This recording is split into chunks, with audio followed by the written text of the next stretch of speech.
ਤੇ ਬ੍ਰਹਮ ਤੁਸੀਂ ਕਿੱਥੋਂ ਬਣ ਗਏ, ਇਹ ਦੁਨੀਆ ਨੂੰ ਹਲੇ ਪਤਾ ਨਹੀਂ ਇਹਨਾਂ ਗੱਲਾਂ ਦਾ। ਇਸ ਕਰਕੇ ਮਹਾਰਾਜ ਸੱਚੇ ਪਾਤਸ਼ਾਹ ਕਹਿੰਦੇ ਦੁਨੀਆ ਨੂੰ ਤਾਂ ਆਪਾਂ ਇਹੀ ਸਿਖਾਉਣਾ ਹੈ। ਮਹਾਰਾਜ ਨੇ ਜਿਵੇਂ ਬਚਨ ਕੀਤਾ, ਕਿਸ ਹੀ ਕੋਈ ਕੋਏ ਮੰਝ ਨਿਮਾਣੀ ਇੱਕ ਤੂੰ, ਕਿਉਂ ਨਾ ਮਰੀਜਾ ਰੋਏ ਜਾਂ ਲਗ ਚਿਤ ਨਾ ਆਵਹੀ। ਐਸੇ ਸ਼ਲੋਕ ਉਚਾਰਨ ਕਰਕੇ ਜੇ 100 ਚੰਦਾ ਉਗਵਹਿ ਸੂਰਜ ਚੜ੍ਹੈ ਹਜ਼ਾਰ, ਏਤੇ ਚਾਨਣ ਹੁੰਦਿਆਂ ਗੁਰਬਿਨ ਘੋਰ ਅੰਧਾਰ। ਤੋ ਮਹਾਰਾਜ ਗੁਰੂ ਅੰਗਦ ਦੇਵ ਜੀ ਦੀ ਬਾਣੀ ਇੱਕ ਐਸੀ ਬਾਣੀ ਉਚਾਰਨ ਕੀਤੀ ਜਿਹਦੇ ਰਾਹੀਂ ਸਾਡੇ ਅੰਦਰ ਦਾਸਾ ਭਾਵ ਜਨਮ ਲਵੇ। ਜਿਸ ਪਿਆਰੇ ਸਿਉ ਨਿਹੋ ਤਿਸ ਆਗੈ ਮਰ ਚੱਲੀਐ, ਤ੍ਰਿਗ ਜੀਵਨ ਸੰਸਾਰ ਤਾਕੈ ਪਾਛੈ ਜੀਵਣਾ। ਭਾਵੇਂ ਆਪ ਬ੍ਰਹਮ ਹਨ ਪਰ ਸ਼ਲੋਕ ਐਸੇ ਉਚਾਰੇ ਜਿਹਦੇ ਨਾਲ ਇੱਕ ਸਿੱਖ ਨੂੰ ਸਿੱਖੀ ਮਿਲੇ, ਸਿਦਕ ਮਿਲੇ, ਭਰੋਸਾ ਮਿਲੇ। ਆਪ ਤਾਂ ਪੂਰਨ ਬ੍ਰਹਮ ਨੇ ਪਰ ਸਾਨੂੰ ਜਣਾਉਣ ਵਾਸਤੇ ਐਸੇ ਕਰਮ ਕਰਦੇ ਨੇ ਜਿਨ੍ਹਾਂ ਕਰਮਾਂ ਕਰਕੇ ਆਪਾਂ ਸਿੱਖ ਸਕੀਏ ਕੁਛ। ਬ੍ਰਹਮ ਨੂੰ ਅੰਮ੍ਰਿਤ ਛਕਣ ਦੀ ਲੋੜ ਨਹੀਂ ਸੀ ਪਰ ਬ੍ਰਹਮ ਨੇ ਆਪ ਅੰਮ੍ਰਿਤ ਛਕਿਆ। ਇਸ ਕਰਕੇ ਵਾਹੋ ਵਾਹੋ ਗੋਬਿੰਦ ਸਿੰਘ ਆਪੇ ਗੁਰਚੇਲਾ ਤਾਂ ਬਣੇ ਨੇ ਕਿਉਂਕਿ ਉਹਨਾਂ ਨੇ ਆਪਾਂ ਨੂੰ ਸਿਖਾਉਣਾ ਹੈ। ਮਹਾਰਾਜ ਵਾਸਤਵ 'ਚ ਆਪ ਬ੍ਰਹਮ ਰੂਪ ਹੀ ਨੇ, ਤਾਂ ਸਤਿਗੁਰੂ ਮਹਾਰਾਜ ਨੇ ਇਤਨੀ ਸੋਹਣੀ ਸਿੱਖਿਆ ਬਖਸ਼ਿਸ਼ ਕੀਤੀ ਹੈ। ਸੋ ਧੰਨ ਧੰਨ ਬਾਬਾ ਜੁਝਾਰ ਸਿੰਘ ਦਾ ਜਨਮ ਦਿਨ, ਧੰਨ ਧੰਨ ਧੰਨ ਜਨ ਆਇਆ ਜਿਸ ਪ੍ਰਸਾਦ ਸਭ ਜਗਤ ਤਰਾਇਆ। ਧੰਨ ਹਨ ਮਹਾਂਪੁਰਸ਼ ਬਾਬਾ ਜੁਝਾਰ ਸਿੰਘ ਜੀ। ਜ਼ੋਰ ਲਾ ਲਿਆ ਉਹਨਾਂ ਨੇ ਤੇ ਲੈ ਲਓ ਮਾਇਆ, ਪਰ ਨਹੀਂ ਲਈ ਮਾਇਆ। ਕਿਸੇ ਚੀਜ਼ ਦੀ ਇੱਛਾ ਹੀ ਨਹੀਂ ਕੀਤੀ ਹੈ। ਸੋ ਇੱਕੋ ਗੱਲ ਹੈ ਕਿ ਅਤ ਹੀ ਰਣ ਮੈਂ ਤਬ ਜੂਝ ਮਰੋਂ। ਧੰਨ ਧੰਨ ਮਾਤਾ ਅਜੀਤ ਕੌਰ ਜੀ, ਧੰਨ ਗੁਰੂ ਗੋਬਿੰਦ ਸਿੰਘ ਸਾਹਿਬ ਮਹਾਰਾਜ। ਵੱਡਿਆਂ ਨੂੰ ਯਾਦ ਰੱਖ ਕੇ ਉਹਨਾਂ ਤੋਂ ਸੇਧ ਲੈ ਕੇ ਆਪਾਂ ਚੱਲਣਾ ਹੈ ਔਰ ਸਤਿਗੁਰੂ ਮਹਾਰਾਜ ਦਾ ਬਖਸ਼ਿਸ਼ ਕੀਤਾ ਗੁਰਮੰਤਰ ਚਿਤਾਰੀਏ। ਇਹ ਗੁਰਮੰਤਰ ਦੇ ਪਿੱਛੇ ਹੀ ਇੰਨੀ ਕਥਾ ਹੈ ਸਾਰੀ। ਇੰਨਾ ਕੁਛ ਤਾਈਓ ਕਹਿੰਦੇ ਕਿ 24 ਘੰਟੇ ਵਾਹਿਗੁਰੂ ਵਾਹਿਗੁਰੂ ਤਾਂ ਕਰਨਾ ਹੈ ਕਿ ਆਪਣੀ ਬਿਰਤੀਆਂ ਸਾਰੀਆਂ ਰੋਕ ਕੇ ਮਨ ਤੋਂ ਲੈ ਕੇ ਆਤਮਾ ਤੱਕ ਦਾ ਸਾਡਾ ਸਫ਼ਰ ਜਿਹੜਾ ਹੈ ਉਹ ਨਾਮ ਨੇ ਹੀ ਤੈਅ ਕਰਾਉਣਾ। ਜੇ ਮਨ ਨੂੰ ਲਿਜਾਣਾ ਆਤਮਾ ਵੱਲ ਤਾਂ ਫਿਰ ਆਖੋ ਵਾਹਿਗੁਰੂ ਵਾਹਿਗੁਰੂ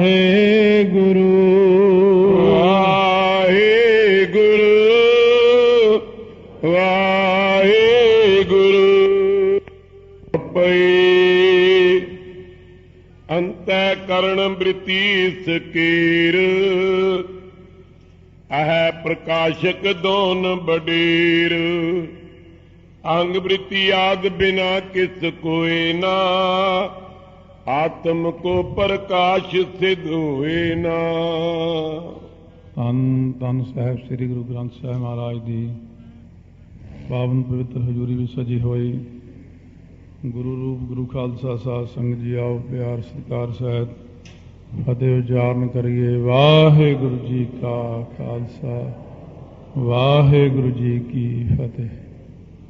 ਧੰਨ ਧੰਨ ਸਤਿਗੁਰੂ ਗੁਰੂ ਗੋਬਿੰਦ ਸਿੰਘ ਸਾਹਿਬ ਜੀ ਮਹਾਰਾਜ, ਧੰਨ ਧੰਨ ਭਾਈ ਦਇਆ ਸਿੰਘ ਜੀ ਪਾਵਨ ਪਵਿੱਤਰ ਉਪਦੇਸ਼ ਸ਼ਰਵਣ ਕਰ ਰਹੇ ਹਾਂ। ਇੱਕ ਜੀਵ ਨੂੰ ਬ੍ਰਹਮ ਗਿਆਨ ਦੀ ਪ੍ਰਾਪਤੀ ਕਿਸ ਤਰ੍ਹਾਂ ਹੁੰਦੀ ਹੈ। ਵਿਰਾਗ ਵਿਵੇਕ ਖੜ ਸਮਝੀ ਮੋਖ ਇੱਛਾ ਧਾਰਨ ਕਰਕੇ ਜਗਿਆਸੂ ਬਣ ਕੇ ਗੁਰਾਂ ਕੋਲ ਜਾਂਦਾ ਹੈ। ਸੋ ਸਤਿਗੁਰੂ ਮਹਾਰਾਜ ਇਸ ਨੂੰ ਆਤਮਾ ਨਿਆਰਾ ਜਣਾ ਕੇ ਅਨਾਤਮ ਤੋਂ ਵੱਖਰਾ ਕਰਕੇ ਜਣਾ ਦਿੰਦੇ ਹਨ ਕਿ ਸਾਰਿਆਂ ਦੇ ਵਿੱਚ ਇੱਕ ਵਾਹਿਗੁਰੂ ਹੈ। ਗਿਆਤਾ ਗਿਆਨ ਗੇ ਵਿੱਚ ਆਪ ਹੈ। ਜਿਵੇਂ ਇੱਕ ਤਲਾਬ ਦਾ ਪਾਣੀ ਅੱਗੇ ਖਾਲ ਦੇ ਰਾਹੀਂ ਕਿਆਰੀ ਵਿੱਚ ਪਹੁੰਚਿਆ ਹੈ, ਤਲਾਬ ਵਿੱਚ ਅਸਮਾਨ ਨਜ਼ਰ ਆਉਂਦਾ ਹੈ, ਖਾਲੀ ਵਿੱਚ ਵੀ ਇਸੇ ਪ੍ਰਕਾਰ ਕਿਆਰੀ ਵਿੱਚ ਵੀ। ਹੁਣ ਜੀਵ ਨੂੰ ਨਜ਼ਰ ਆਉਣ ਲੱਗ ਜਾਂਦਾ ਹੈ ਜਦੋਂ ਉਹਦੀਆਂ 5 ਬਿਰਤੀਆਂ ਪ੍ਰਮਾਣ ਵਿਪਰਜੇ ਨਿੰਦਰਾ ਵਿਕਲਪ, ਇਹ ਬਿਰਤੀਆਂ ਜਦੋਂ ਹਟ ਜਾਂਦੀਆਂ ਹਨ, ਜਿੱਥੇ ਜਾ ਕੇ ਸਥਿਤੀ ਆ ਜਾਂਦੀ, ਮਨ ਟਿਕ ਜਾਂਦਾ ਹੈ, ਅੱਖਰਾਂ ਤੋਂ ਵੀ ਉੱਪਰ ਚਲਿਆ ਜਾਂਦਾ। ਜਿੱਥੇ ਸਿਰਫ ਇੱਕ ਬ੍ਰਹਮ ਹੀ ਬ੍ਰਹਮ ਜੀਵ ਨੂੰ ਨਜ਼ਰ ਆਉਂਦਾ ਹੈ, ਨਿਰਵਿਕਲਪ ਸਮਾਧੀ ਲੱਗ ਜਾਂਦੀ ਹੈ। ਸਾਰੀਆਂ ਬਿਰਤੀਆਂ ਹੀ ਮੁੱਕ ਜਾਂਦੀਆਂ ਨੇ। ਆਓ ਅੱਗੇ ਸਰਵਣ ਕਰਦੇ ਹਾਂ ਪਿਆਰ ਸਤਿਕਾਰ ਨਾਲ, ਰਸਨਾ ਨੂੰ ਕਰੀਏ ਪਵਿੱਤਰ, ਗੱਜ ਕੇ ਆਖੋ ਸਤਿਨਾਮ ਸ੍ਰੀ ਵਾਹਿਗੁਰੂ ਸਾਹਿਬ ਜੀਓ। ਸਤਿਨਾਮ ਸ੍ਰੀ ਵਾਹਿਗੁਰੂ ਸਾਹਿਬ ਜੀ। ਚੁਪਈ ਅੰਤੈ ਕਰਣ ਬ੍ਰਿਤੀ ਸਕੀਰ, ਅਹੈ ਪ੍ਰਕਾਸ਼ਿਤ ਦੋਨ ਬਡੇਰ। ਹੁਣ ਇਹ ਜਿਹੜੀ ਬਿਰਤੀ ਆਪਣੀ ਹੈ ਅੰਤਸ਼ਕਰਨ, ਅੰਤःਕਰਨ ਅਤੇ ਅੰਤःਕਰਨ ਦੀ ਬਿਰਤੀ, ਦੋਹਾਂ ਦਾ ਪ੍ਰਕਾਸ਼ਕ ਜੋ ਹੈ ਇਹ ਬ੍ਰਹਮ ਹੀ ਹੈ। ਅਹੰ ਬ੍ਰਿਤਿਆਦ ਬਿਨਾ ਕਿਸ ਕੋਇਰਾ, ਆਤਮ ਕੋ ਪ੍ਰਕਾਸ਼ ਸਿਧ ਹੋਏ ਨਾ। ਭਾਵ ਜਿਹੜੀ ਅਹੰ ਬਿਰਤੀ ਤੋਂ ਬਿਨਾ ਕਿਸੇ ਨੂੰ ਕਿਸੇ ਤਰ੍ਹਾਂ ਦੀ, ਜੋ ਕਿਸੇ ਤਰ੍ਹਾਂ ਦਾ ਵੀ ਆਤਮਾ ਦਾ ਪ੍ਰਕਾਸ਼ ਸਿੱਧ ਨਹੀਂ ਹੁੰਦਾ, ਕਿਉਂਕਿ ਅੰਦਰ ਇੱਕ ਬਿਰਤੀ ਹੈ ਅਹੰ ਬਿਰਤੀ। ਅਹੰ ਬਿਰਤੀ ਦੇ ਵਿੱਚ ਜੀਵ ਨੂੰ ਆਪਣਾ ਆਪ ਨਜ਼ਰ ਆਉਂਦਾ ਹੈ। ਜਿਹੜਾ ਆਪਾਂ ਕਹਿੰਦੇ ਕਿ ਮੈਂ, ਉਹੀ ਮੈਂ ਇਸ ਤਰ੍ਹਾਂ ਬਦਲ ਜਾਂਦਾ ਹੈ। ਇਹ ਜਿਹੜੇ ਅੰਦਰੋਂ ਆਵਾਜ਼ ਆਉਂਦੀ ਹੈ ਇਹ ਅਸਲ ਵਿੱਚ ਆਤਮਾ ਹੀ ਹੈ ਜਿਹੜੀ ਇਹਨਾਂ ਨੂੰ ਪ੍ਰਕਾਸ਼ਦੀ ਹੈ। ਹੌਲੀ ਹੌਲੀ ਉਹ ਅੰਗ ਬਿਰਤੀ ਜਿਹੜੀ ਹੈ ਉਹਦੇ ਨਾਲ ਰਲ ਜਾਂਦਾ ਹੈ ਸੋ ਹੰਗ। ਇਸ ਤਰ੍ਹਾਂ ਇਹ ਜੀਵ ਜਿਹੜਾ ਹੈ ਪਹਿਲਾਂ ਜਿਹੜਾ ਕਹਿੰਦਾ ਸੀ ਅੰਗ ਅੰਗ ਮੈਂ, ਇਹ ਸੋ ਹੰਗ, ਉਹ ਜੋ ਹੰਗ ਮੈਂ ਹਾਂ ਉਹ ਪਰਮਾਤਮਾ ਹੀ ਸਾਰਿਆਂ ਵਿੱਚ ਵਿਆਪਕ ਨਜ਼ਰ ਆਉਂਦਾ ਹੈ। ਅੰਗ ਬ੍ਰਿਤੀ ਆਦ ਜੁਗਤ ਚਿਤ ਹੋਏ, ਤਬੈ ਪ੍ਰਕਾਸ਼ ਹੋਤ ਐਸੋਏ। ਸੋ ਚਿੱਤ ਤੋਂ ਭਾਵ ਚੇਤਨ ਜਦ ਅੰਗ ਬਿਰਤੀ ਦੇ ਸਹਿਤ ਹੁੰਦਾ ਹੈ ਤਦੋਂ ਹੀ ਉਹ ਚੇਤਨ ਦਾ ਪ੍ਰਕਾਸ਼ ਹੁੰਦਾ ਹੈ, ਕਿਉਂਕਿ ਚੇਤਨ ਜਦ ਅੰਗ ਬਿਰਤੀ ਦੇ ਸਮੇਤ ਹੋਵੇ ਤਾਂ ਜਾ ਕੇ ਅੰਦਰ ਪ੍ਰਕਾਸ਼ ਹੁੰਦਾ ਹੈ। ਵਿਆਪਕ ਅਪਰ ਪ੍ਰਕਾਸ਼ਕ ਭਾਵ, ਵਾਸਤਵ ਬ੍ਰਹਮ ਮੈਂ ਨਹੀਂ ਲਖਾਵ। ਵਿਆਪਕ ਤੇ ਪ੍ਰਕਾਸ਼ਕ ਭਾਵ ਵਾਸਤਵ ਜੋ ਬ੍ਰਹਮ ਵਿੱਚ ਨਹੀਂ ਹਨ, ਇਹ ਉਪਾਧੀ ਕਰਕੇ ਨਜ਼ਰ ਆਉਂਦੇ ਨੇ। ਸਾਰੇ ਹੀ ਬ੍ਰਹਮ ਹੈ ਤੇ ਇਸ ਤਰੀਕੇ ਨਾਲ ਜਿਹੜਾ ਵਖਰੇਵਾਂ ਹੈ ਉਹ ਹੌਲੀ ਹੌਲੀ ਮਨ ਦੇ ਅੰਦਰੋਂ ਟੁੱਟਦਾ ਵਖਰੇਵਾਂ ਇੰਨਾ ਜ਼ਿਆਦਾ ਵਖਰੇਵਾਂ ਟੁੱਟ ਜਾਂਦਾ ਹੈ ਕਿ ਦੂਸਰਾ ਨਜ਼ਰ ਨਹੀਂ ਆਉਂਦਾ। ਵਾਸਤਵ ਆਤਮ ਤਤ ਨਿਰੰਕਾਰ, ਨਿਰਵਿਕਲਪ ਅਰ ਬਿਨਾ ਵਿਕਾਰ। ਜੋ ਵਾਸਤਵ ਆਤਮ ਤਤ ਹੈ ਸੋ ਨਿਰਾਕਾਰ ਹੈ, ਨਿਰਵਿਕਲਪ ਤੇ ਵਿਕਾਰ ਤੋਂ ਰਹਿਤ ਹੈ। ਜੋ ਵਾਸਤਵ ਦੇ ਵਿੱਚ ਆਤਮ ਤਤ ਹੈ ਨਾ, ਸੋ ਨਿਰਾਕਾਰ ਹੈ। ਉਹਦਾ ਤਾਂ ਕੋਈ ਆਕਾਰ ਨਹੀਂ। ਜੇ ਆਪਾਂ ਕਹੀਏ ਕਿ ਮੈਨੂੰ ਅੰਦਰੋਂ ਆਤਮਾ ਦਾ ਆਕਾਰ ਦਿਖ ਗਿਆ ਹੈ, ਉੱਥੇ ਆਕਾਰ ਨਹੀਂ ਹੁੰਦਾ। ਮਨ ਦਾ ਵੀ ਕੋਈ ਆਕਾਰ ਨਹੀਂ ਹੈ, ਬੁੱਧੀ ਦਾ ਵੀ ਕੋਈ ਆਕਾਰ ਨਹੀਂ ਹੈ। ਇਸ ਪ੍ਰਕਾਰ ਉਹ ਜਦੋਂ ਬ੍ਰਹਮ ਤੱਕ ਜੀਵ ਜਾਂਦਾ ਹੈ, ਆਤਮਾ ਨੂੰ ਦੇਖਦਾ ਹੈ, ਉਹ ਨਿਰਾਕਾਰ, ਨਿਰਵਿਕਾਰ, ਨਿਰਵਿਕਲਪ। ਮਹਾਰਾਜ ਨੇ ਬਚਨ ਕੀਤਾ, ਚੌਪਈ ਸਾਹਿਬ ਪੜ੍ਹਦੇ ਰੋਜ਼, ਨਿਰੰਕਾਰ, ਨਿਰਵਿਕਾਰ, ਨਿਰਲੰਭ, ਆਦ ਅਨੀਲ ਅਨਾਦ, ਸਮਤਾ ਕਾ ਮੂੜੋ ਚਾਰਤ ਭੇਦਾ, ਜਾ ਕੋ ਭੇਦ ਨਾ ਪਾਵਤ ਬੇਦਾ, ਤਾ ਕਉ ਕਰ ਪਾਹਨ ਅਨੁਮਾਨ। ਉਹਨੂੰ ਲੋਕ ਪੱਥਰ ਜਾਣ ਕੇ ਹੀ ਪੂਜੀ ਜਾਂਦੇ ਨੇ। ਪੱਥਰ ਨੂੰ ਕਹਿੰਦੇ ਰੱਬ ਹੈ ਇਹ। ਮਹਾ ਮੂੜ ਕਛ ਭੇਦ ਨਾ ਜਾਣ, ਮਹਾਦੇਵ ਕਉ ਕਹਿ ਸਦਾ ਸਿਵ। ਨਿਰੰਕਾਰ ਕਾ ਚੀਨਤ ਨਹਿ ਭਿਵ, ਆਪ ਆਪਣੀ ਬੁੱਧ ਹੈ ਜੇਤੀ। ਜਿੰਨੀ ਜਿੰਨੀ ਕਿ ਇੱਥੇ ਬੁੱਧੀ ਆਏ, ਜਿੰਨਾ ਗਿਆਨ ਦੱਸਿਆ ਹੈ, ਜਿੰਨਾ ਕਿਸੇ ਨੂੰ ਗਿਆਨ ਹੈ, ਵਰਨਤ ਭਿੰਨ ਭਿੰਨ ਤੋਏ ਤੇਤੀ, ਤੁਮਰਾ ਲਖਾ ਨਾ ਜਾਏ ਪਸਾਰਾ। ਇਹ ਵਿਦ ਸਜਾ ਪ੍ਰਥਮ ਸੰਸਾਰਾ, ਏਕੈ ਰੂਪ ਅਨੂਪ ਸਰੂਪਾ, ਰੰਕ ਭਇਓ ਰਾਵ ਕਹੀਂ ਭੂਪਾ। ਇਹ ਧਿਆਨ ਨਾਲ ਜੇ ਪੜ੍ਹੀਏ ਬੇਨਤੀ ਚੌਪਈ ਸਾਹਿਬ ਦਾ ਪਾਠ, ਉਹਦੇ ਵਿੱਚ ਇਹ ਸਾਰਾ ਕੁਝ ਹੀ ਆ ਜਾਂਦਾ ਹੈ। ਅੰਕੀ ਬ੍ਰਿਤੀ ਜੋ ਸਵੈ, ਹੋਏ ਸਬੰਤ ਦਾਤਮ ਜਵੈ। ਸੋ ਇਹ ਜਿਹੜੀਆਂ ਬਿਰਤੀਆਂ ਨੇ, ਇਹਨਾਂ ਤੁਕਾਂ ਦਾ ਅਰਥ ਜਿਹੜਾ ਹੈ ਪਿਛਲੀਆਂ ਦੋ ਤੁਕਾਂ ਦੇ ਨਾਲ ਮਿਲ ਕੇ ਬਣਨਾ ਹੈ। ਇਹ ਵਿਚਲੀਆਂ ਚਾਰ ਜਿਹੜੀਆਂ ਜੋ ਲੋਹੇ ਤੇ ਅੱਗ ਦੇ ਦ੍ਰਿਸ਼ਟਾਂਤ ਵਾਲੀਆਂ ਬਾਅਦ ਵਿੱਚ ਆਉਣਗੀਆਂ ਕਿ ਅਹੰ ਬਿਰਤੀ ਦਾ ਜੋ ਸਮੁਦਾਇ ਹੈ, ਜਦੋਂ ਉਹਨਾਂ ਨਾਲ ਆਤਮਾ ਦਾ ਤਦਾਤਮ ਸੰਬੰਧ ਹੁੰਦਾ ਹੈ ਤਾਂ ਆਤਮਾ ਅਹੰ ਦਾ ਸੰਬੰਧ ਪਾ ਕੇ ਵਿਆਪਕਤਾ ਤੇ ਪ੍ਰਕਾਸ਼ਤਾ ਨਾਮ ਪਾਉਂਦਾ। ਜਿਸ ਤਰ੍ਹਾਂ ਲੋਹੇ ਦੇ ਗੋਲੇ ਨਾਲ ਅੱਗ ਦਾ ਜਦ ਤਦਾਤਮ ਸੰਬੰਧ ਹੁੰਦਾ ਹੈ ਤਾਂ ਲੋਹਾ ਅੱਗ ਨਾਲ ਇੱਕ ਰੰਗ ਹੋ ਜਾਂਦਾ ਹੈ। ਤਦੋਂ ਅਗਨੀ ਦੇ ਗੁਣ ਤਪਤ ਨੂੰ ਪਾ ਕੇ ਲੋਹਾ ਕੱਖਾਂ ਨੂੰ ਸਾੜਦਾ ਹੈ। ਇਸ ਵਿੱਚ ਇਸ਼ਾਰਾ ਇਹ ਵੀ ਜਾਪਦਾ ਕਿ ਬਿਰਤੀ ਜਿਹੜੀ ਅਰੂੜ ਚੇਤਨ ਅਵਿਦਿਆ ਦਾ ਵਿਰੋਧੀ ਹੈ। ਇਸ ਕਰਕੇ ਤਦਾਤਮ ਉਸੇ ਦਾ ਰੂਪ ਹੋ ਜਾਣਾ ਤੋਂ ਭਾਵ ਹੈ ਜਿਵੇਂ ਅੱਗ ਦੇ ਵਿੱਚ ਲੋਹਾ ਪਾ ਦਈਏ, ਲੋਹਾ ਲਾਲ ਹੋ ਗਿਆ, ਲੋਹੇ ਵਿੱਚ ਤਪਸ਼ ਪੈਦਾ ਹੋ ਗਈ, ਉਹ ਲੋਹੇ ਦਾ ਕਾਲਾ ਪੁਣਾ ਸਖਤ ਪੁਣਾ ਮਿਟ ਗਿਆ। ਇਸੇ ਤਰ੍ਹਾਂ ਹੀ ਇਹ ਕਲਪ ਤਦਾਤਮ ਸੰਬੰਧ ਪਾ ਕੇ ਹੀ ਮਾਇਆ ਸ੍ਰਿਸ਼ਟੀ ਨੂੰ ਰਚਦੀ ਹੈ। ਇਸੇ ਤਰ੍ਹਾਂ ਹੀ ਇੱਥੇ ਵਿਸਤਾਰ ਦਿੱਤਾ ਹੈ। ਜਥਾ ਲੋਏ ਕੇ ਗੋਲੇ ਸੰਗ ਅਗਨ ਤਦਾਤਮ ਹੋਏ ਇੱਕ ਰੰਗ। ਜਿਵੇਂ ਲੋਹੇ ਦਾ ਗੋਲਾ ਪਾ ਦਈ ਅੱਗ ਵਿੱਚ, ਉਹ ਤਦਾਤਮ ਜਿਹੜਾ ਹੁੰਦਾ ਹੈ ਉਸੇ ਦਾ ਰੂਪ ਹੋ ਜਾਣਾ, ਇਹਨੂੰ ਕਲਪ ਤਦਾਤਮ ਸੰਬੰਧ ਕਹਿੰਦੇ ਨੇ। ਉਹ ਅੱਗ ਦੇ ਵਿੱਚ ਪੈ ਕੇ ਲੋਹਾ ਲਾਲ ਹੋ ਗਿਆ। ਪਾਏ ਅਗਨ ਕੇ ਗੁਣ ਕਿਉ ਲੋਆ ਤ੍ਰਿਣ ਆਦਿਕ ਕੋ ਦਾਹਤ ਓਹਾ। ਅਗਨੀ ਦੇ ਗੁਣ ਲੋਹਾ ਪ੍ਰਾਪਤ ਕਰ ਲੈਂਦਾ ਹੈ, ਲਾਲ ਹੋ ਜਾਂਦਾ ਹੈ, ਤਪਸ਼ ਵਾਲਾ ਹੋ ਜਾਂਦਾ ਹੈ। ਇਉਂ ਕੱਖ ਆਦਿਕ ਜਿਹੜੇ ਨੇ ਸਾੜਦਾ ਹੈ, ਹੱਥ ਸਾੜ ਦਿੰਦਾ ਹੈ। ਆਤਮ ਅਹੰਗ ਸੰਬੰਧ ਕੋ ਪਾਏ ਵਿਆਪਕ ਅਪਰ ਪ੍ਰਕਾਸ਼ਿਤ ਆਏ। ਸੋ ਇਸ ਪ੍ਰਕਾਰ ਦੇ ਨਾਲ ਕਿ ਜਿਹੜਾ ਹੈ ਨਾ ਸਾਡਾ ਆਤਮਾ, ਇਹਦੇ ਨਾਲ ਮਿਲ ਕੇ ਅੰਗ ਦਾ ਸੰਬੰਧ ਪਾ ਕੇ ਵਿਆਪਕ ਜਿਹੜਾ ਹੈ ਪਰਮੇਸ਼ਰ ਉਸ ਨੂੰ ਪ੍ਰਕਾਸ਼ਦਾ ਹੈ। ਕਿਉਂਕਿ ਅੰਗ ਬਿਰਤੀ ਜਿਹੜੀ ਸਾਡੀ ਹੈ ਇਹ ਇੱਥੇ ਆ ਕੇ ਫਾਇਦੇਮੰਦ ਵੀ ਹੈ। ਅੰਗ ਬਿਰਤੀ ਜਦੋਂ ਹੋ ਗਈ, ਇਹਦੇ ਨਾਲ ਆਤਮਾ ਦਾ ਮਿਲਾਪ ਹੋਇਆ ਤਾਂ ਉੱਥੇ ਸੁੱਧੋ ਹੰ ਬੁੱਧੋ ਹੰ ਇੱਕ ਜਾਪ ਹੈ। ਇਹ ਪ੍ਰਗਟ ਹੋ ਜਾਂਦਾ ਹੈ ਕਿ ਮੈਂ ਹੀ ਉਹ ਸ਼ੁੱਧ ਹਾਂ। ਇਹ ਜਾ ਕੇ ਬਿਰਤੀ ਬ੍ਰਹਮ ਗਿਆਨ ਵਿੱਚ ਪ੍ਰਾਪਤ ਹੁੰਦੀ ਹੈ। ਇਤਿਆਦਿਕ ਨਿਤ ਪ੍ਰਤੀ ਵਿਚਾਰੋ ਨਿਧਿਆਸਨ ਕੋ ਨੀਕੇ ਧਾਰੈ। ਇਤਿਆਦਿਕ ਨਿਤਾ ਪ੍ਰਤੀ ਵਿਚਾਰੇ, ਆਪਣੇ ਆਪ ਨੂੰ ਨਿਧਿਆਸਨ ਜੋ ਸਿਮਰਨ ਹੈ, ਕਮਾਈ ਹੈ, ਸੁਣਿਆ ਪਹਿਲਾਂ, ਫਿਰ ਮੰਨਣ ਦੀ ਪੌੜੀ ਆਈ ਹੈ, ਫਿਰ ਨਿਧਿਆਸਨ ਸਿਮਰਨ ਜਿਹੜਾ ਕਰੀ ਜਾਣਾ, ਕਮਾਈ ਲਗਾਤਾਰ ਵਾਹਿਗੁਰੂ ਵਾਹਿਗੁਰੂ ਵਾਹਿਗੁਰੂ ਕਰਨਾ, ਇਹਨੂੰ ਆਪਣੇ ਹਿਰਦੇ ਦੇ ਅੰਦਰ ਨਿਧਿਆਸਨ ਨੂੰ ਕਰੇ। ਤੀਨ ਸਰੀਰਨ ਤੇ ਮੈਂ ਨਿਆਰੋ ਤੀਨ ਅਵਸਥਾ ਸਾਖੀ ਧਾਰੋ। ਇਹ ਜਿਹੜੇ ਤਿੰਨ ਸਰੀਰ ਨੇ ਸਾਡੇ, ਇਹਨਾਂ ਤੋਂ ਮੈਂ ਨਿਆਰਾ ਹਾਂ, ਸੋ ਤਿੰਨਾਂ ਅਵਸਥਾ ਦਾ ਸਾਖੀ ਹਾਂ।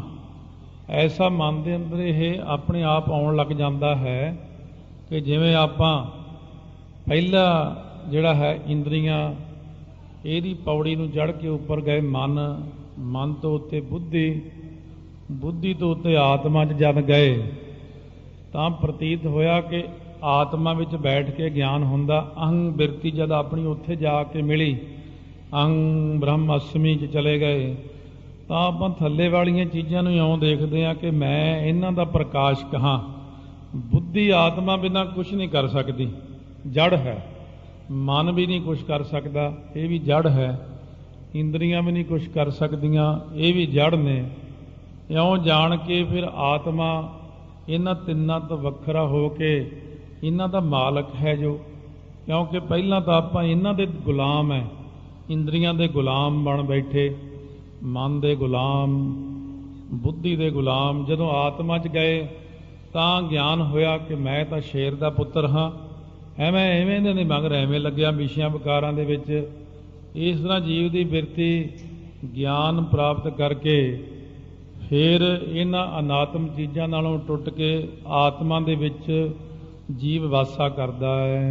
ਨਿਤ ਸੁਧ ਹੈ ਗਿਆਨ ਸਰੂਪ ਇਕ ਰਸ ਅਚਲ ਆਨੰਦ ਅਨੂਪ। ਆਤਮਾ ਵਾਸਤਵ ਵਿੱਚ ਨਿਤ ਸ਼ੁੱਧ ਤੇ ਗਿਆਨ ਸਰੂਪ ਹੈ। ਆਤਮਾ ਨੂੰ ਕੁਝ ਨਹੀਂ ਹੁੰਦਾ, ਆਤਮਾ ਦਾ ਨਿਤ ਸ਼ੁੱਧ ਰੂਪ ਹੈ, ਗਿਆਨ ਸਰੂਪ ਹੈ। ਪਰ ਇਹ ਨੁਕਸ ਕਿੱਥੇ ਪੈਂਦਾ? ਨੁਕਸ ਪੈਂਦਾ ਸਾਡੀ ਬੁੱਧੀ ਵਿੱਚ, ਕਿਉਂਕਿ ਬੁੱਧੀ ਦਾ ਮੁੱਖ ਆਤਮਾ ਵੱਲ ਨਹੀਂ ਹੈ, ਬੁੱਧੀ ਜਿਹੜੀ ਆ ਉਹ ਮਨ ਦੇ ਨਾਲ ਲੱਗ ਗਈ ਹੈ। ਮਨ ਇੰਦਰੀਆਂ ਨਾਲ, ਇੰਦਰੀਆਂ ਸਾਡੀਆਂ ਵਿਸ਼ਿਆਂ ਵਿੱਚ, ਇਸ ਕਰਕੇ ਇਹ ਅੰਨੇ ਹੋ ਗਏ ਤਿੰਨੇ। ਜਦੋਂ ਇਹ ਅੰਨੇ ਨੇ ਤਿੰਨੇ, ਜਦੋਂ ਇਹ ਆਤਮਾ ਵੱਲ ਨੂੰ ਮੋੜਾ ਪਾਉਂਦੇ ਨੇ ਤਾਂ ਆਤਮਾ ਦੇ ਪ੍ਰਕਾਸ਼ ਸਹਿਤ ਇਹ ਸਾਰਾ ਕੁਝ ਹੀ ਸ਼ੁੱਧ ਹੋ ਜਾਂਦਾ।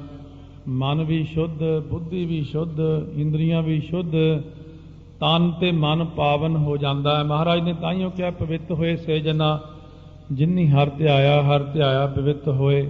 ਗੁਰਮੁਖ ਜਿਨੀ ਧਿਆਇਆ ਪਵਿੱਤ, ਮਾਤਾ ਪਿਤਾ ਕੁਟੰਬ ਸਹਿਤ ਸਿਉ ਪਵਿੱਤ, ਸੰਗਤ ਸਬਾਈਆ।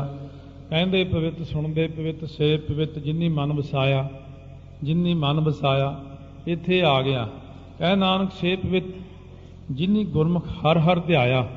ਇਉਂ ਆਤਮਾ ਵੱਲ ਸਾਰਿਆਂ ਨੂੰ ਕਰਕੇ ਸਾਰੀਆਂ ਚੀਜ਼ਾਂ ਹੀ ਪਵਿੱਤਰ ਹੋ ਜਾਂਦੀਆਂ ਹਨ। ਇਸ ਬਿਦ ਪ੍ਰੋਖ ਗਿਆਨ ਹੋਏ ਆਵੈ, ਤਨ ਅਭਮਾਨ ਖੀਨ ਹੋਏ ਜਾਵੈ। ਸੋ ਨਮੋ ਪ੍ਰੋਛ ਪਾਲਨ, ਜੋ ਗੁਪਤ ਪਾਲਣਾ ਕਰਦਾ। ਇਹ ਜਾਪ ਸਾਹਿਬ 'ਚ ਅੱਖਰ ਪੜ੍ਹਦੇ ਹਾਂ ਆਪਾਂ। ਇਸ ਵਿਦ ਪ੍ਰੋਖ ਗਿਆਨ ਹੋਏ ਆਵੈ। ਇਹ ਪ੍ਰੋਖ ਗਿਆਨ ਤੇ ਅਪਰੋਖ ਦੋ ਗਿਆਨ ਨੇ। ਇੱਕ ਤਾਂ ਹੁੰਦਾ ਪ੍ਰੋਖ ਗਿਆਨ, ਗੁਪਤ ਗਿਆਨ। ਇੱਕ ਹੁੰਦਾ ਅਪਰੋਖ ਗਿਆਨ, ਜੋ ਪ੍ਰਤੱਖ ਗਿਆਨ ਹੈ। ਇੱਕ ਬਾਹਰੋਂ ਕੋਈ ਅੱਜ ਨਵਾਂ ਬੰਦਾ ਆ ਗਿਆ, ਆਪਾਂ ਉਹਨੂੰ ਕਹੀਏ ਉੱਧਰ ਸਰੋਵਰ ਹੈ, ਉਹਨੇ ਦੇਖਿਆ ਨਹੀਂ ਕਦੇ, ਪਹਿਲੀ ਵਾਰ ਆਇਆ, ਉਹਨੂੰ ਇਹ ਪ੍ਰੋਖ ਗਿਆਨ ਹੋ ਗਿਆ। ਹਾਂ ਸਰੋਵਰ ਹੈ, ਇਹ ਬੰਦਾ ਕਹਿੰਦਾ ਕਿਉਂਕਿ ਇੱਥੇ ਸੇਵਾਦਾਰ ਹੈ, ਇਹਨੂੰ ਪਤਾ ਹੀ ਹੈ। ਪਰ ਫੇਰ ਵੀ ਮਨ ਦੇ ਵਿੱਚ ਸ਼ੰਕਾ ਜੀ ਹੈ ਵੀ ਕਿ ਐਵੇਂ ਕਰੀ ਜਾਂਦਾ। ਫਿਰ ਉਹ ਜਾ ਕੇ ਦੇਖਦਾ ਉੱਥੇ ਵਾਕਈ ਸਰੋਵਰ ਹੈ। ਇਹ ਅਪਰੋਕਸ਼ ਗਿਆਨ ਹੈ। ਸਾਹਮਣੇ ਚੀਜ਼ ਨੇ ਪ੍ਰਤੱਖ ਹੋ ਜਾਣਾ ਅਪਰੋਕਸ਼ ਗਿਆਨ, ਤੇ ਗੁਪਤ ਗਿਆਨ ਦਾ ਮਤਲਬ ਪਰੋਕਸ਼ ਗਿਆਨ। ਇੱਥੇ ਆ ਕੇ ਅੰਤਰੀਵ ਗੁਪਤ ਗਿਆਨ ਜੀਵ ਨੂੰ ਹੋ ਜਾਂਦਾ ਹੈ। ਤੇ ਜਿਹੜਾ ਸਰੀਰ ਦਾ ਅਭਿਮਾਨ ਹੈ, ਮਨ ਦਾ, ਸਰੀਰ ਦਾ ਸਾਰਾ ਹੰਕਾਰ ਉਹ ਮੁੱਕ ਜਾਂਦਾ ਹੈ। ਹਰ ਜਬ ਮਨ ਨਿਧਿਆਸਨ ਦੁਆਰਾ, ਹੋਤ ਪਇਓ ਸਕਿਆਤ ਉਦਾਰਾ। ਹੁਣ ਜਦੋਂ ਆਪਾਂ ਇਹ ਪਹਿਲਾਂ ਪਰੋਖ ਗਿਆਨ ਕਥਾ ਰਾਹੀਂ ਪ੍ਰਾਪਤ ਕਰਦੇ ਹਾਂ, ਪਰਮਾਤਮਾ ਹੈ, ਮਾਇਆ ਹੈ, ਇਹ ਬ੍ਰਹਮ ਹੈ, ਇਹ ਜੀਵ ਵੀ ਬ੍ਰਹਮ ਹੈ, ਇਹ ਕਾਮ ਕ੍ਰੋਧ ਲੋਭ ਮੋਹ ਹੰਕਾਰ ਹੈ, ਐਸੀਆਂ ਚੀਜ਼ਾਂ ਸੁਣਦਿਆਂ ਕਾਮ ਕ੍ਰੋਧ ਹੋਣੇ ਤਾਂ ਆਪਾਂ ਨੂੰ ਸਾਹਮਣੇ ਹੀ ਦਿਖੀ ਜਾਂਦੇ ਨੇ, ਇਹਨਾਂ ਦਾ ਤਾਂ ਅਪਰੋਕਸ਼ ਗਿਆਨ ਹੈ ਹੀ ਆਪਾਂ ਨੂੰ। ਪਰ ਬ੍ਰਹਮ ਬਾਰੇ ਸ਼ੰਕਾ ਹੈ ਕਿ ਬ੍ਰਹਮ ਹੈ ਵੀ, ਰੱਬ ਹੈ ਵੀ, ਕਿਤੇ ਐਵੇਂ ਤਾਂ ਨਹੀਂ ਕਰੀ ਜਾਂਦੇ। ਫਿਰ ਜਦੋਂ ਇਹ ਜੀਵ ਸੁਣਿਆਂ ਦੀਆਂ ਪੌੜੀਆਂ ਪੜ੍ਹਦਾ ਹੈ, ਸੁਣਨ ਵਿੱਚ ਆਉਂਦਾ ਹੈ, ਕਥਾ ਕੀਰਤਨ ਅਭਿਆਸ ਕਰਦਾ ਹੈ, ਸੁਣਦਾ ਹੈ, ਤਾਂ ਮੰਨਣ ਵਿੱਚ ਆਉਂਦਾ ਹੈ। ਜਦੋਂ ਇਹ ਮੰਨਣ ਵਿੱਚ ਆ ਜਾਂਦਾ ਹੈ ਤਾਂ ਨਿਧਿਆਸਣ ਤੋਂ ਭਾਵ ਕਮਾਈ ਵਿੱਚ ਆਉਂਦਾ ਹੈ। ਫਿਰ ਕਮਾਈ ਕਰਕੇ ਦੇਖਦਾ ਹੈ। ਬ੍ਰਹਮ ਗਿਆਨੀ ਕਹਿੰਦੇ ਨੇ ਤੂੰ ਕਰਕੇ ਦੇਖ ਲੈ ਭਾਈ, ਕਮਾਈ ਕਰਕੇ ਦੇਖ, ਤੈਨੂੰ ਵੀ ਦਿਖੇਗਾ।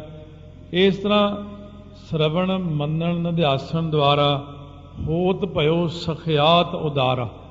ਹੁਣ ਅਪਰੋਕਸ਼ ਗਿਆਨ ਇਹਦੇ ਅੰਦਰ ਪ੍ਰਗਟ ਹੋ ਗਿਆ।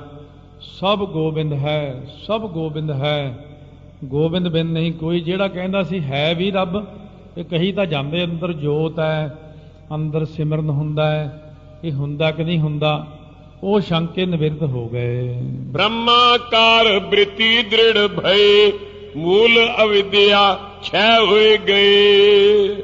ਬ੍ਰਹਮਾਕਾਰ ਬਿਰਤੀ ਜਦੋਂ ਦ੍ਰਿੜ ਹੋ ਗਈ ਆਪਣੀ ਪੱਕੀ, ਬ੍ਰਹਮ ਹੈ, ਇਹ ਗੱਲ ਵਿਸ਼ਵਾਸ 100% ਹੋ ਗਿਆ ਕਿ ਬ੍ਰਹਮ ਹੈ। ਦੋ ਤਰ੍ਹਾਂ ਦੀ ਵਿਦਿਆ ਹੁੰਦੀ ਹੈ, ਇੱਕ ਮੂਲਾ ਅਵਿਦਿਆ, ਇੱਕ ਤੁਲਾ ਅਵਿਦਿਆ।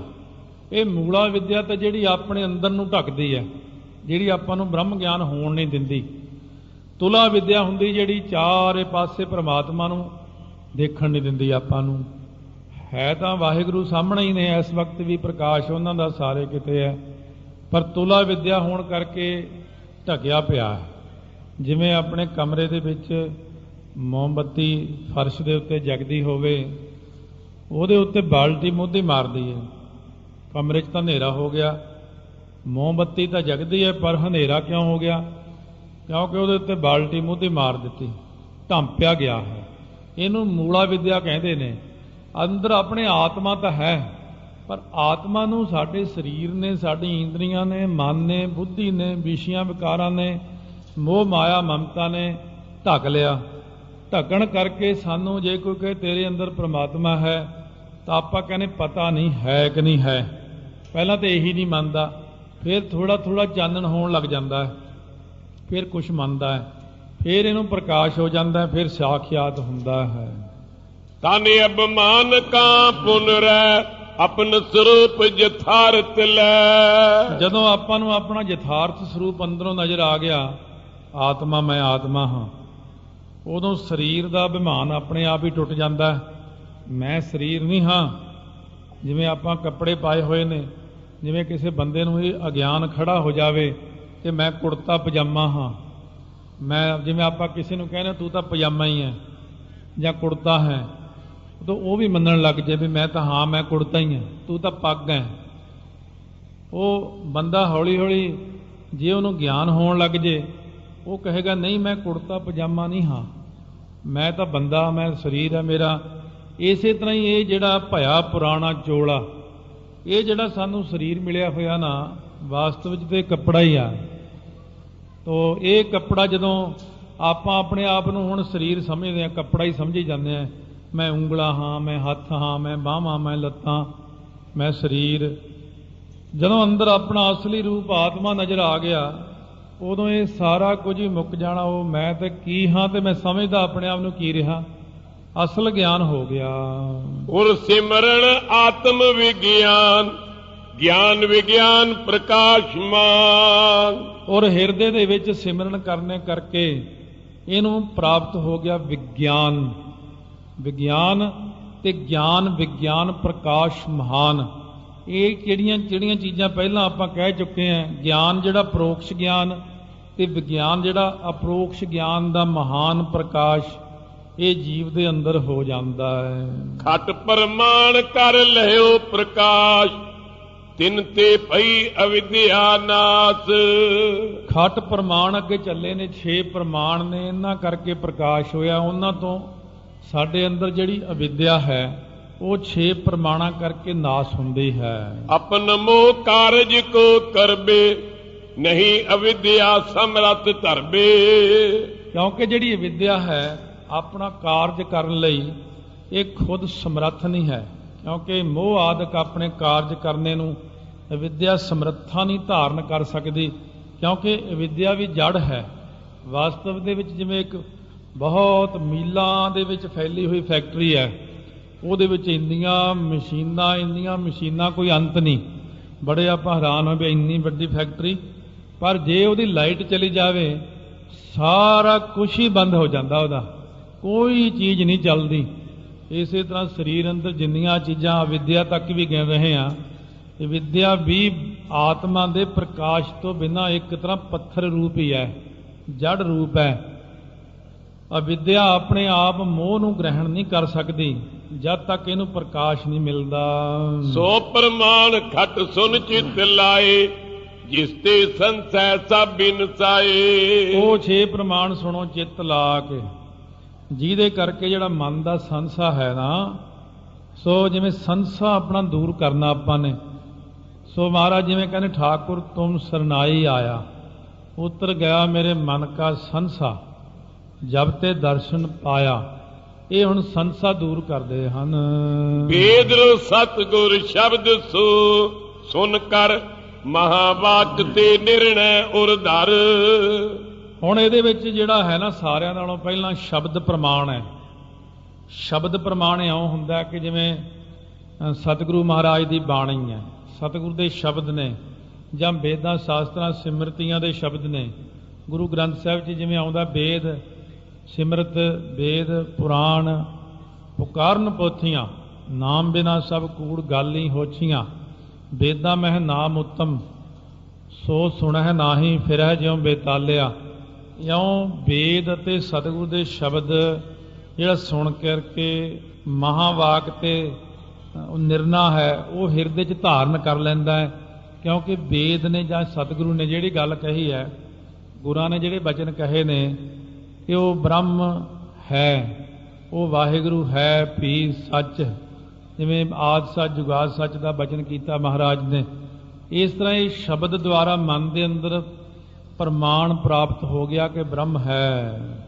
ਸ਼ਬਦ ਪ੍ਰਮਾਣ ਇਹੀ ਇੱਕ ਜਾਨ, ਬ੍ਰਹਮ ਆਤਮਾ ਨਿਰਨੈ ਠਾਨ। ਇਹ ਸ਼ਬਦ ਦਾ ਪ੍ਰਮਾਣ ਜਾਣ, ਇਹੀ ਸ਼ਬਦ ਰਾਹੀਂ ਪ੍ਰਮਾਣ ਅੰਦਰ ਪ੍ਰਾਪਤ ਹੋ ਗਿਆ ਕਿਹੜਾ, ਕਿ ਜਿਹੜਾ ਬ੍ਰਹਮ ਅਤੇ ਆਤਮਾ ਹੈ ਇਹ ਇੱਕ ਹੈ। ਇਸ ਤਰੀਕੇ ਦੇ ਨਾਲ ਵੇਦ ਤੇ ਸਤਿਗੁਰ ਦੇ ਉਪਦੇਸ਼ ਸੁਣ ਕੇ ਮਹਾਵਾਕ ਦੇ ਸਿਧਾਂਤ ਹਿਰਦੇ 'ਚ ਧਾਰਨੇ, ਬ੍ਰਹਮ ਆਤਮਾ ਦਾ ਨਿਰਣੈ ਸੋ ਜਿਹੜਾ ਹੈ ਨਾ ਗ੍ਰਹਿਣ ਕਰਨਾ, ਇਹ ਸ਼ਬਦ ਪ੍ਰਮਾਣ ਕਹਾਉਂਦਾ ਹੈ। ਦੂਸਰ ਜੋ ਅਨੁਮਾਨ ਕਹਿਤੇ ਹੈ, ਜਿਨ ਦੇਖ ਕਰ ਵਸਤ ਲੈਤ ਹੈ। ਸ਼ਬਦ ਪ੍ਰਮਾਣ ਤੋਂ ਬਾਅਦ ਆਉਂਦਾ ਅਨੁਮਾਨ ਪ੍ਰਮਾਣ, ਸੋ ਅਨੁਮਾਨ ਲਾਉਣਾ। ਸੋ ਇਸ ਕਰਕੇ ਦੇਖ ਕੇ ਅਨੁਮਾਨ ਲਾਉਨੇ, ਜਿਵੇਂ ਆਪਾਂ ਚਿੰਨ੍ਹ ਦੇਖ ਕੇ ਮਨ ਦੇ ਅੰਦਰ ਅਨੁਮਾਨ ਲਾਉਨੇ ਆ, ਇਸ ਤਰ੍ਹਾਂ ਪ੍ਰਮਾਣ ਅੱਗੇ ਦੱਸਦੇ ਹਨ। ਮਨ ਚਖ ਆਦ ਸੁਤੇ ਜੜ ਜੋਏ, ਜਿਸ ਤੇ ਗਿਆਨ ਪਾਏ ਸਭ ਕੋਏ। ਜਿਵੇਂ ਇੱਕ ਆਪਾਂ ਨੂੰ ਗਿਆਨ ਪ੍ਰਾਪਤ ਹੋਣਾ ਹੈ ਵੀ ਜੇ ਕੋਈ ਕਹੇ ਸਰੀਰ ਅੰਦਰ ਆਤਮਾ ਹੈ, ਰੱਬ ਦੀ ਜੋਤ ਹੈ, ਤੇ ਕੋਈ ਬੰਦਾ ਕਹੇ ਨਹੀਂ ਹੈ, ਮੈਂ ਨਹੀਂ ਮੰਨਦਾ, ਤਾਂ ਫਿਰ ਆਪਾਂ ਉਹਨੂੰ ਇਹ ਕਹਾਂਗੇ ਮਨ, ਅੱਖਾਂ ਇਹ ਜੜ ਨੇ। ਇਹ ਕਿੱਥੋਂ ਗਿਆਨ ਲੈਂਦੀਆਂ ਨੇ? ਜਦ ਬੰਦਾ ਮਰ ਜਾਂਦਾ ਹੈ, ਜੋਤ ਨਿਕਲ ਜਾਂਦੀ ਹੈ, ਫਿਰ ਅੱਖਾਂ ਕੰਮ ਕਿਉਂ ਨਹੀਂ ਕਰਦੀਆਂ? ਇਹਦਾ ਮਤਲਬ ਕੋਈ ਜੋਤ ਹੈ ਅੰਦਰ। ਇਸ ਤਰ੍ਹਾਂ ਇੱਕ ਪ੍ਰਮਾਣ ਬਣ ਗਿਆ ਸਾਡਾ, ਉਹ ਅਨੁਮਾਨ ਪ੍ਰਮਾਣ ਅੰਦਾਜ਼ਾ ਲਾਉਨੇ ਆ ਵੀ ਹਾਂ ਜੋਤ ਹੈ, ਤਾਈਓ ਤਾਂ ਬੋਲਦੇ ਆ, ਸੁਣਦੇ ਆ, ਦੇਖਦੇ ਆ, ਤੁਰਦੇ ਫਿਰਦੇ ਆ। ਤੋ ਇਸ ਤਰ੍ਹਾਂ ਦੇ ਨਾਲ ਇਹ ਅਨੁਮਾਨ ਲਾਇਆ ਕਿ ਵਾਕਈ ਅੰਦਰ ਜੋਤ ਹੈ। ਸੋ ਆਤਮ ਹੈ ਜਾਣਿਓ ਜਾਏ, ਸਾਖੀ ਤੀਨ ਅਵਸਥਾ ਗਾਏ। ਸੋ ਜਿਸ ਆਤਮਾ ਤੋਂ ਇਹ ਸਾਰੇ ਗਿਆਨ ਪ੍ਰਾਪਤ ਕਰਦੇ ਨੇ ਸਾਡੇ ਇੰਦਰੀਏ, ਇਸ ਗੱਲ ਤੋਂ ਜਾਣਿਆ ਜਾਂਦਾ ਕਿ ਉਹ ਆਤਮਾ ਹੈ। ਭਾਵ ਮਨ ਇੰਦਰੀਆਂ ਦੀ ਚੇਸ਼ਟਾ ਦੇਖ ਕੇ ਇਹਨਾਂ ਨੂੰ ਸਫੁਰਨ ਕਰਨ ਵਾਲੇ ਕਰਤਾ ਜੋ ਹੈ ਨਾ ਇਹਨਾਂ ਦਾ ਅੰਦਰ ਆਤਮਾ, ਉਹਦਾ ਅਨੁਮਾਨ ਲੱਗ ਜਾਂਦਾ ਹੈ। ਨਿਤ ਸੁਧ ਸਤ ਜੋ ਪਰਮ ਆਨੰਦ, ਸ਼ਰਵਣ ਕਰਿਓ ਜੋ ਪ੍ਰਥਮ ਬਿਲੰਦ। ਜੋ ਨਿਤ ਹੈ, ਆਤਮਾ ਵੀ ਉਹੀ ਚੀਜ਼ ਹੈ ਜੋ ਨਿਤ ਹੈ। ਨਿਤ ਕੌਣ ਹੈ? ਪਰਮਾਤਮਾ। ਨਿਤ ਕੌਣ ਹੈ? ਆਤਮਾ। ਦੋਨੋਂ ਇੱਕੋ ਹੀ ਨੇ। ਸ਼ੁੱਧ ਹੈ ਵਾਹਿਗੁਰੂ, ਸ਼ੁੱਧ ਹੈ ਆਤਮਾ। ਸਤ ਹੈ ਵਾਹਿਗੁਰੂ, ਸਤ ਹੈ ਆਤਮਾ। ਪਰਮਾਨੰਦ ਹੈ ਵਾਹਿਗੁਰੂ, ਪਰਮਾਨੰਦ ਹੈ ਆਤਮਾ। ਇਹ ਜਿਹੜਾ ਬਚਨ ਹੈ ਇਹ ਮਨ ਦੇ ਅੰਦਰ ਫਿਰ ਪਰਪੱਕ ਹੋ ਜਾਂਦਾ ਹੈ। ਸ਼ਬਦ ਸਪਰਸ਼ ਰੂਪ ਰਸ ਗੰਧ, ਜਿਸ ਤੇ ਲਖਤ ਇੰਦਰੈ ਸੰਬੰਧ। ਸੋ ਜੋ ਪਹਿਲਾਂ ਵੱਡਾ ਸੁਣਿਆ ਸੀ ਆਤਮਾ, ਉਹ ਸਾਰਿਆਂ ਨੂੰ ਸਾਖਿਆਤ ਹੋ ਗਿਆ। ਹੁਣ ਸ਼ਬਦ ਸਪਰਸ਼ ਰੂਪ ਰਸ ਗੰਧ ਜਿਹੜੇ ਨੇ, ਜਿਸ ਕਰਕੇ ਇਹ ਇੰਦਰੀਏ ਜਿਹੜੇ ਨੇ ਇਹ ਜਾਣਦੇ ਨੇ ਸਾਰਾ ਕੁਝ। ਜੇ ਸਾਡੇ ਅੰਦਰ ਜੋਤ ਹੈ ਤਾਂ ਸਾਨੂੰ ਮਿੱਠੇ ਦਾ ਕੌੜੇ ਦਾ ਗਿਆਨ ਹੁੰਦਾ ਹੈ। ਮੁਰਦੇ ਦੇ ਮੂੰਹ ਨੂੰ ਸ਼ਹਿਦ ਲਾਓ ਤਾਂ ਪੁੱਛੋ ਮਿੱਠਾ, ਉਹ ਨਹੀਂ ਬੋਲ ਸਕਦਾ, ਕਿਉਂ? ਜੋਤ ਨਿਕਲ ਗਈ ਉਹਦੇ ਚੋਂ। ਇਸ ਕਰਕੇ ਕਹਿੰਦੇ ਨੇ ਸਾਰੀਆਂ ਚੀਜ਼ਾਂ ਦਾ ਜਿਹੜਾ ਗਿਆਨ ਹੈ ਉਹ ਅੰਦਰ ਆਤਮਾ ਨੇ ਦੇਣਾ ਸੀ। ਆਤਮਾ ਤਾਂ ਗਈ, ਉਹ ਤਾਂ ਚਲੀ ਗਈ, ਇਹ ਤਾਂ ਮਰ ਗਿਆ, ਖਤਮ ਹੋ ਗਿਆ ਜੀਵ। ਇਸ ਕਰਕੇ ਕਹਿੰਦੇ ਨੇ ਜਿਹੜਾ ਸਾਰਾ ਕੁਝ ਸ਼ਬਦ ਸਪਰਸ਼ ਰਸ ਰੂਪ ਗੰਧ ਹੈ, ਇਹ ਕਿਵੇਂ ਜਾਣਿਆ ਜਾਂਦਾ? ਇਹਨਾਂ ਨੂੰ ਕੌਣ ਦੱਸਦਾ? ਕਿ ਇਹ ਚਮੜੀ ਨੂੰ ਕੌਣ ਦੱਸਦਾ ਇਹ ਸਪਰਸ਼ ਹੋ ਗਿਆ ਹੁਣ? ਜਾਂ ਇਹ ਕੰਨ ਜਿਹੜੇ ਸ਼ਬਦ ਸੁਣਦੇ ਨੇ ਕਿਵੇਂ ਸੁਣਦੇ ਨੇ? ਅੱਖਾਂ ਰੂਪ ਕਿਵੇਂ ਦੇਖਦੀਆਂ ਨੇ? ਜ਼ੁਬਾਨ ਰਸ ਕਿਵੇਂ ਲੈਂਦੀ ਹੈ? ਨੱਕ ਖੁਸ਼ਬੂ ਕਿਵੇਂ ਲੈਂਦਾ ਹੈ? ਇਹਨਾਂ ਨੂੰ ਕੌਣ ਹੈ ਜਿਹੜਾ ਚਲਾਉਂਦਾ ਪਿੱਛੇ? ਉਹ ਇੱਕ ਸਾਡਾ ਆਤਮਾ ਹੀ ਚਲਾ ਰਿਹਾ ਹੈ। ਸੋ ਆਤਮ ਸਾਖੀ ਹੈ ਕੋਈ, ਇਮ ਜਬ ਸਮਝ ਬਿਲੋਕ ਨੋਏ। ਕਹਿੰਦੇ ਸੋ ਕੋਈ ਆਤਮਾ ਸਾਖੀ ਰੂਪ ਜ਼ਰੂਰ ਹੈ, ਐਵੇਂ ਨਹੀਂ ਇਹ ਚੱਲ ਸਕਦਾ। ਇਸ ਕਰਕੇ ਜਿਵੇਂ ਕਈ ਮੁਲਕ ਮੰਨਦੇ ਨਹੀਂ ਹੈ, ਉਹ ਰੱਬ ਨੂੰ ਮੰਨਦੇ ਨਹੀਂ, ਸੋ ਕਹਿੰਦੇ ਰੱਬ ਹੈ ਨਹੀਂ, ਪਰਮਾਤਮਾ ਨਹੀਂ ਹੈ। ਪਰ ਹੌਲੀ ਹੌਲੀ ਹੁਣ ਕਹਿੰਦੇ ਇੱਕ ਗੱਲ ਜ਼ਰੂਰ ਹੈ ਭਈ ਆ ਜਿੰਨਾ ਸਮਾਨ ਹੈ, ਤਾਰੇ ਚੰਦਰਮਾ ਧਰਤੀਆਂ, ਇਹਨਾਂ ਦੇ ਮਗਰ ਕੋਈ ਸ਼ਕਤੀ ਜ਼ਰੂਰ ਕੰਮ ਕਰਦੀ ਹੈ, ਵੀ ਸਿੱਧਾ ਕੰਨ ਨਹੀਂ ਫੜਨਾ, ਪੁੱਠਾ ਫੜਨਾ। ਸੋ ਇਸ ਕਰਕੇ ਉਹ ਬੰਦਾ, ਹਰੇਕ ਬੰਦਾ ਇਹ ਗੱਲ ਮੰਨ ਲਵੇ ਕਿ ਵਾਹਿਗੁਰੂ ਹੈ ਤਾਂ ਗੱਲ ਹੀ ਮੁੱਕ ਜਾਂਦੀ। ਪਰ ਸਾਰੇ ਜਣੇ ਇਸ ਗੱਲ ਨੂੰ ਮੰਨਦੇ ਨਹੀਂ, ਪਰ ਜਦੋਂ ਕਿਰਿਆ ਦੇਖਦੇ ਨੇ ਉਦੋਂ ਜ਼ਰੂਰ ਕਹਿੰਦੇ ਇਹਦੇ ਪਿੱਛੇ ਕੋਈ ਸ਼ਕਤੀ ਕੰਮ ਕਰਦੀ ਹੈ। ਇਸ ਕੋ ਨਾਮ ਜਾਨ ਅਨੁਮਾਨ, ਸ਼ਰਵਣ ਉਪਰੰਤ ਮਨਨ ਇਸ ਜਾਨ। ਸੋ ਇਸ ਕਰਕੇ ਕਹਿੰਦੇ ਨੇ, ਇਹਨੂੰ ਕਹਿੰਦੇ ਨੇ ਅਨੁਮਾਨ ਪ੍ਰਮਾਣ, ਜਿਹਦੇ ਕਰਕੇ ਆਪਾਂ ਸਾਰਾ ਕੁਝ ਜਾਣਦੇ ਹਾਂ। ਤੋ ਇਸੇ ਤਰ੍ਹਾਂ ਹੀ ਕਹਿੰਦੇ ਨੇ ਸ਼ਰਵਣ ਜਿਹੜਾ ਹੈ ਉਹ ਉਪਮਾਨ ਪ੍ਰਮਾਣ ਹੈ। ਸ਼ਰਵਣ ਉਪਰੰਤ ਮੰਨਨ ਇਸ ਜਾਨ, ਸ਼ਰਵਣ ਤੋਂ ਬਾਅਦ ਉਹਦਾ ਮੰਨਨ ਕਰਨਾ। ਸੋ ਸਤ ਨਿਰੰਸ ਅਨੰਤ ਅਖੰਡ, ਉਹ ਜੋ ਆਤਮਾ ਹੈ ਨਾ, ਜੋ ਬ੍ਰਹਮ ਹੈ, ਸਤ ਰੂਪ ਹੈ, ਅੰਸ਼ ਭਾਗ ਤੋਂ ਰਹਿਤ ਹੈ, ਅੰਤ ਰਹਿਤ ਹੈ, ਉਹ ਸਾਰਾ ਕੁਝ ਆਤਮਾ ਹੀ। ਵਹਿਰ ਅੰਤਰ ਪੂਰਨ ਬ੍ਰਹਮੰਡ, ਬਾਹਰ ਅਤੇ ਅੰਦਰ ਸਾਰੇ ਬ੍ਰਹਿਮੰਡ ਦੇ ਵਿੱਚ